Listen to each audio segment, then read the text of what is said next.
ആത്മബന്ധു. ഈ രാത്രി അതിൻ്റെ വിശാലമായ മടിത്തട്ടിലേക്ക് നമ്മളെ ക്ഷണിക്കുകയാണ്. ഉറങ്ങുവാൻ, വിശ്രമിക്കുവാൻ, സ്വസ്ഥരാകുവാൻ. അകതാരിലെവിടെയോ ഇതിലിടുന്ന ആ സമാധാനത്തെ, അകതാരിലെവിടെയോ ഇതിലിടുന്ന മനസ്സമാധാനത്തെ അറിയാൻ. സ്വസ്ഥതയും സമാധാനവുമാണ് ഏറ്റവും വലിയ സ്വത്ത്. ആരോഗ്യമെന്ന സമ്പത്ത് കൂടിയുണ്ടെങ്കിൽ ഒരു ജന്മം സമാധാനത്തോടെ സന്തോഷത്തോടെ ജീവിക്കാം. ഈ രാത്രി സ്വസ്ഥതയെക്കുറിച്ച് മാത്രം പറയാം.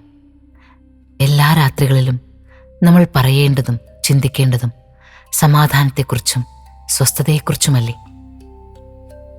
സ്വസ്ഥതയെ കണ്ടെത്തുവാനുള്ള അന്വേഷണങ്ങൾ കാലാകാലങ്ങളിൽ മനുഷ്യർ നടത്തിയിരുന്നു. പണ്ടൊരിക്കൽ ഒരു രാജാവ് എങ്ങനെയാണ് സമാധാനത്തെ കണ്ടെത്തുക, സ്വസ്ഥതയെ കണ്ടെത്തുക എന്നൊരന്വേഷണം നടത്തുകയാണ്. പല പല വാഗ്വാദങ്ങൾ, തർക്കങ്ങൾ, ചിന്താഗതികൾ, അതിൻ്റെ പങ്കുവെക്കലുകൾ, ചർച്ചകൾ ഒക്കെ നടത്തുന്നുണ്ട്. ഒടുവിൽ ഒരു ചിത്രപ്രദർശനം നടത്തുവാൻ അദ്ദേഹം തീരുമാനിക്കുകയാണ്. നാട്ടിലെ ചിത്രകാരന്മാരെ എല്ലാം ഒത്തുകൂട്ടി സമാധാനത്തിൻ്റെ ഒരു ചിത്രം വരയ്ക്കുവാൻ ആവശ്യപ്പെടുകയാണ്. നമ്മളോടാണ് വരയ്ക്കാൻ പറഞ്ഞാലോ, നമ്മൾ എന്തൊക്കെ വരയ്ക്കുമല്ലേ?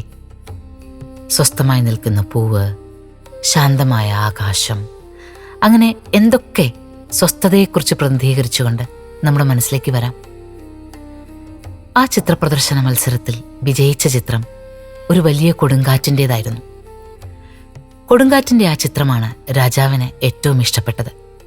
രാജാവ് ആ ചിത്രം സ്വീകരിക്കാൻ കാരണം അദ്ദേഹത്തിൻ്റെ ഗുരുവിൻ്റെ ഉപദേശമാണ്. സ്വാഭാവികമായും എല്ലാവർക്കും സംശയമായി, സമാധാനത്തെക്കുറിച്ച് പറയുമ്പോൾ എങ്ങനെയാണ് ഒരു കൊടുങ്കാറ്റിൻ്റെ ചിത്രം സമ്മാനം നേടുന്നത്? സഭയിലെ ഈ ചർച്ചാ വിഷയം രാജാവിൻ്റെ ചെവിയിലുമെത്തി. രാജാവ് പറഞ്ഞു, ആ ചിത്രത്തിലേക്ക് സൂക്ഷിച്ചു നോക്കുക, എന്തൊക്കെ കാണുന്നുണ്ട്? സൂക്ഷിച്ചു നോക്കുന്നവരെല്ലാം കാണുന്നത് കൊടുങ്കാറ്റ്, ആടിയുലയുന്ന മരങ്ങൾ, പറന്നു പോകുന്ന പൂക്കൾ, ഇലകൾ, ഭീകരത മാത്രം. പക്ഷേ ആ കൊടുങ്കാറ്റിൻ്റെ ആഴങ്ങളിലേക്ക് സൂക്ഷിച്ചു നോക്കിയാൽ ഒരു മരവും അതിലെ ഒരു കൊമ്പും കാണാം. ആ മരക്കൊമ്പിൻ്റെ ഒരു ചെറുവിള്ളലിൽ ഒരു പക്ഷി തൻ്റെ കൂടിനുള്ളിൽ സ്വസ്ഥമായിരിക്കുന്നു. അവനവനിലെ സമാധാനത്തെ ഇതിനുമപ്പുറത്ത് എങ്ങനെയാണ് പറയുക?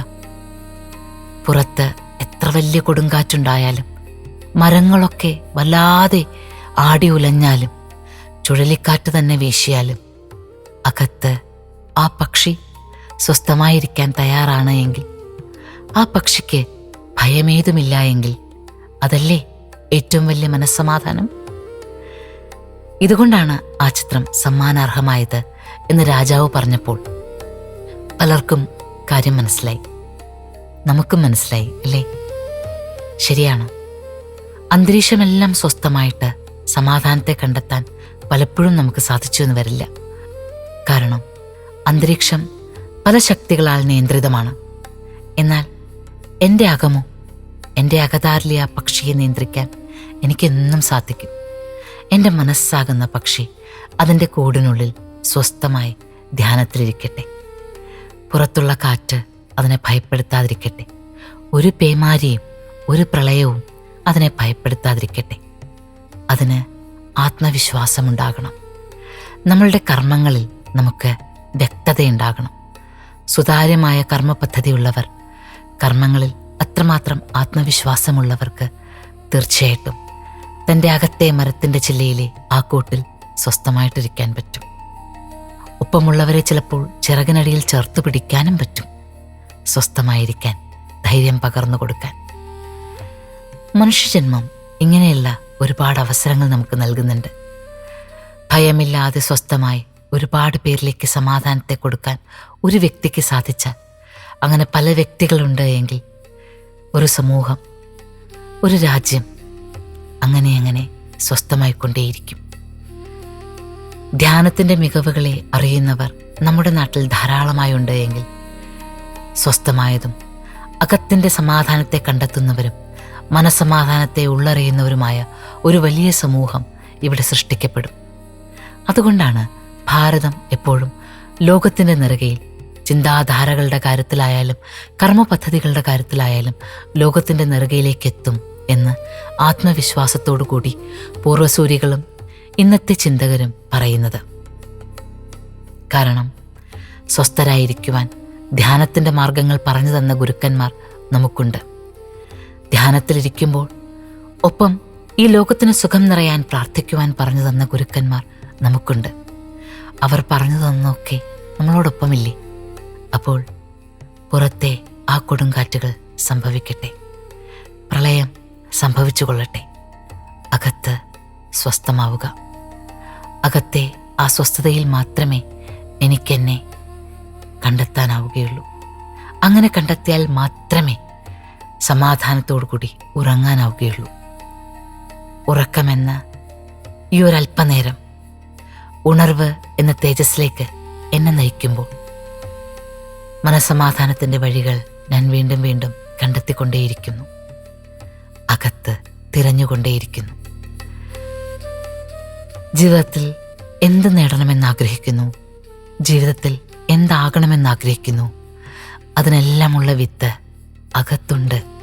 അറിയൂ, നമ്മുടെ അകത്ത് ആ വിത്ത് പാകിയിട്ടുണ്ട്. ഒന്ന് കണ്ണടച്ച് ദീർഘമായൊരു ശ്വാസം ഉള്ളിലേക്കെടുത്ത് അവനവൻ്റെ ഹൃദയമിടിപ്പ് ഒന്ന് ശ്രദ്ധിച്ചു നോക്കൂ.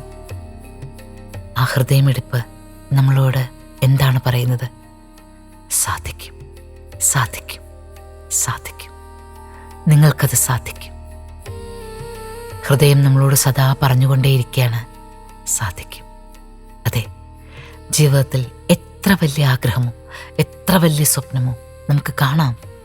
ആ സ്വപ്നത്തെ, ആ ആഗ്രഹത്തെ സത്യമാക്കാനുള്ള പ്രാപ്തി നമ്മിലുണ്ട്.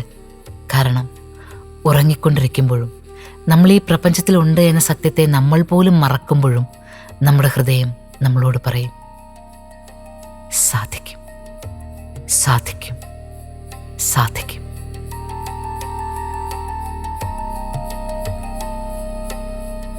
ആത്മബന്ധു, ശുഭരാത്രി.